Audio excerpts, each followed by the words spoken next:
రేపటి బీజేపీ దీక్షకు అనుమతి నిరాకరించారు అధికారులు. ఫీజు బకాయి బీజేపీ లడాయి పేరుతో దీక్షకి పిలుపునిచ్చారు. పార్టీ కార్యాలయం దగ్గరే 2 రోజుల దీక్షకి ప్లాన్ చేశారు. అయితే శాంతి భద్రతల సమస్య తలెత్తే అవకాశం ఉందని బీజేపీ దీక్షకు అనుమతి నిరాకరించారు పోలీసులు. అనుమతి లేకపోయినా దీక్ష చేస్తామంటోంది బీజేపీ. 2వ రోజు బీజేపీ సంస్థాగత వ్యవహారాల సమావేశానికి హాజరైన బీజేపీ చీఫ్ రామచంద్రరావు రేపటి బీజేపీ దీక్షపై స్పందించారు. ఆయన ఏమన్నారో పూర్తి వివరాలు మా బ్యూరో చీఫ్ గోపి అందిస్తారు. బీజేపీ జాతీయ కార్యవర్గ సమావేశాలు 2 రోజుల పాటు జరిగాయి. ఈ సమావేశాల్లో కీలక అంశాలపైన దిశానిర్దేశం చేయడం జరిగింది. పార్టీ క్యాడర్కి రామచంద్రరావు గారు ఈ సమావేశాలకు అటెండ్ అయ్యారు. సార్, ఏ అంశాలపైన జాతీయ కార్యవర్గ సమావేశాలు చర్చించాయి?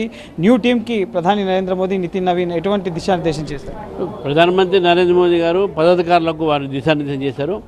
ఏం చేశారనేది వాళ్ళకు తెలిసిన కానీ వాళ్ళు కలవలేదు కాబట్టి. నితిన్ నవీన్ గారు మాత్రం కార్యకర్తలకు, నేతలకు పార్టీ సంబంధించినటువంటి ఒక ఏదైతే కార్యక్రమాలు ఉంటాయో అది తప్పకుండా చేయాలి. ఎందుకంటే పార్టీ కార్యక్రమాల ద్వారా ప్రజల దగ్గరికి మనం వెళ్ళే అవకాశాలు ఉంటాయి. రేపు విద్యార్థులకు మద్దతుగా మీరు నిరాహార దీక్ష చేస్తున్నారు. సో ఏం సందేశం ఇస్తున్నారు విద్యార్థులకి? ప్రభుత్వాన్ని ఏం డిమాండ్ చేస్తున్నారు? అనుమతి ఉందా మీ ధర్నాకి? మీ ధర్నాకు మేము అనుమతి పెట్టుకున్నాము. ఇప్పుడే ఇంతకుముందే రిజెక్ట్ చేశారని చెప్పారు. ప్రభుత్వము ధర్నాకు పర్మిషన్ ఇవ్వకపోవడం అనేది చాలా దురదృష్టము. ప్రజాస్వామ్య పద్ధతులు మీరు చేస్తారంటే మీరు ఏదో సాకు చెప్పి మాకు రిజెక్ట్ చేయడం జరిగింది.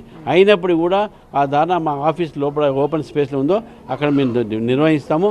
తప్పకుండా ధర్నా జరుగుతుంది. ధర్నా ద్వారా ప్రభుత్వం ఈ చేస్తున్నటువంటి ఒక నిర్లక్ష్యం విద్యార్థులకు ఇది ప్రజలకు చెప్పాలి.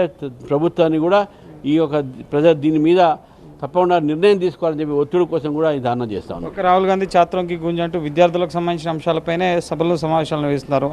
మీరు దానిలో దాన్ని కంటిన్యూ చేస్తున్నారు? ఛాత్రంకి గుంజ ఆయనకు దమ్ము ఉంటే తెలంగాణలో పెట్టమని చెప్పండి. నిజంగా అసలు తెలంగాణలో ఈరోజు ఆ రోజు అధికారం రాకముందు ఏమన్నారు? యూత్ గ్యారంటీ, యువ గ్యారంటీ అని చెప్పి ఫీజు రీఎంబర్స్మెంట్ ఇస్తామని చెప్పారు. ఇంతవరకు ఫీజు రీఎంబర్స్మెంట్ అన్నీ మర్చిపోయారు. ఇప్పుడు మొత్తం విద్యార్థుల్ని, పాలిటెక్నిక్ విద్యార్థులను లాఠీ చార్జు, ఆయుష్ విద్యార్థుల మీద ఈరోజు వాళ్ళు కేసులు పెట్టడము, వాళ్ళకి స్టైపెండ్ ఇవ్వకపోవటము, ఫీజు రీఎంబర్స్మెంట్ ఇవ్వకుండా వాళ్ళ సర్టిఫికేట్ రాకపోవటము, మేనేజ్మెంట్ వాళ్ళ లెక్చరర్స్కు జీతాలు ఇవ్వలేకపోవటము, యూనివర్సిటీస్కు గ్రాంట్స్ ఇవ్వకపోవటము, ఇవన్నీ కూడా రకరకాలైన విద్యార్థుల సమస్యలు ఉన్నాయి. విద్యా వ్యవస్థ బస్సు పట్టింది కాబట్టి రేపటి ఒక కార్యక్రమము ఈ విద్యా వ్యవస్థ మీద కూడా ఈ కార్యక్రమానికి భావిస్తున్నాం.